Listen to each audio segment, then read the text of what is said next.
Professor Rehman, we are, of course, counting down to the completion of the electoral process. The much awaited electoral process is finally on, and people are turning out in huge numbers.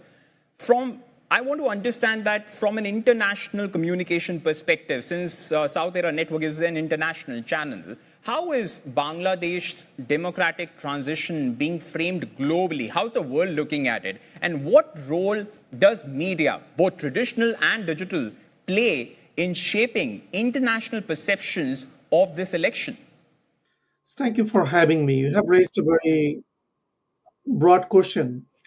Bangladesh has been making headlines for a while in the last 2 years, starting as you have been covering extensively with the ousting of the former Prime Minister Sheikh Hasina and the resulting death of thousands of civilians due to the enforcement of the authorities with lethal weapons instructed by Sheikh Hasina and her administrations.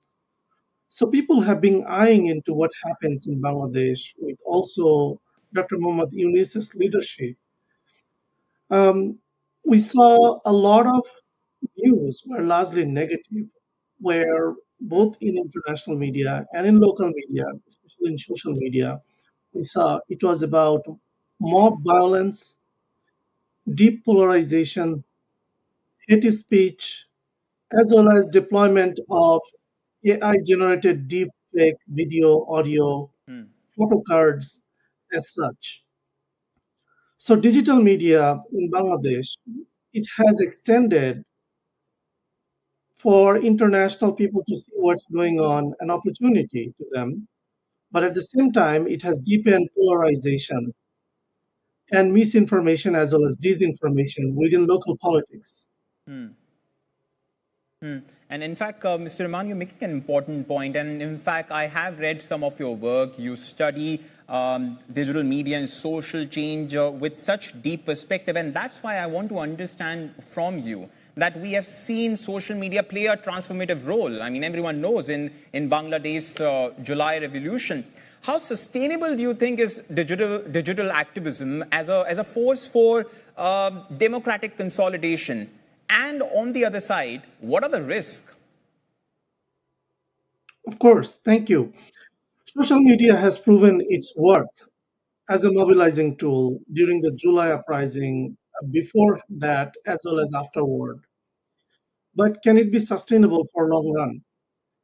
I do not think so. Social media is a deeply polarizing entity, not just only in Bangladesh, but throughout the world. Just look at the United States. Um, in diverse point of views are coming up, but also we have fake news flooding social media. So I want to point out that in Bangladesh, there is also a huge digital divide. Sometimes the household, not everybody is having equal quality of access to social media and what they do with it. So from 127 million voters that are participating in the election today, we do not have an exact way to tell how many millions of them are influenced by social media because they live in an ecosystem where mainstream media is still powerful.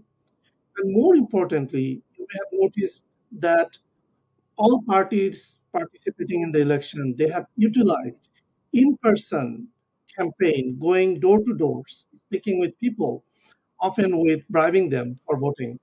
So with that, I think although we have a huge number of social media users from several data sources, it says 64 million social media users. But offline politics is still a big deal for making the minds of the swing voters, as well as the new 5 million voters that your channel mentioned Right. earlier. Right. And clearly, the social media, digital activism is a double-edged sword of sorts. And Bangladesh, too, is navigating complex relationships with India, with China, with the Western powers. In fact, I did read, I'm not sure if you happen to read the Reuters report on how even the US is now very closely monitoring what's happening in Bangladesh. Now, in light of that, what I want to understand from you is, How does this election affect Bangladesh's public diplomacy and, more importantly, its ability to project soft power in the region? That's a great question. Bangladesh, in the previous government during Sheikh Hasina's regime, her government has been able to utilize leveraging their geopolitical position, the country's geopolitical position, maintaining a very privileged position with India, China, United States, all at once, even with Russia.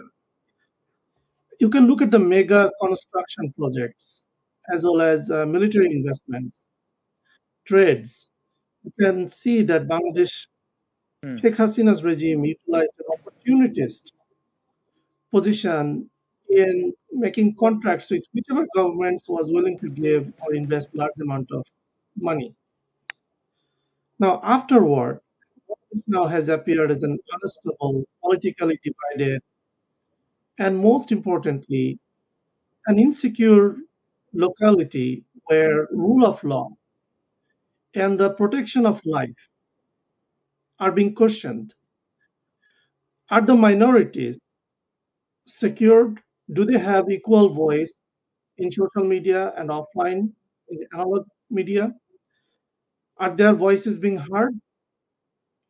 Those are some of the questions that we have to say largely no. We saw that with the rise of Islamist fraction in social media as well as getting prominence in absence of Awami League, which is not participating in the election.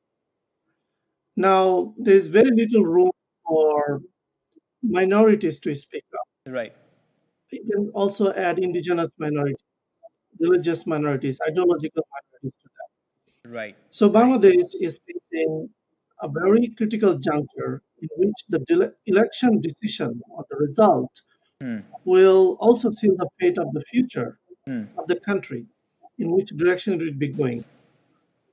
Will it be going towards a more stable political and Right. safe environment, or will it be heading towards a weak government with lots of unrest, protest, resistance from the oppositions? We'll know probably by tomorrow at this time. Right.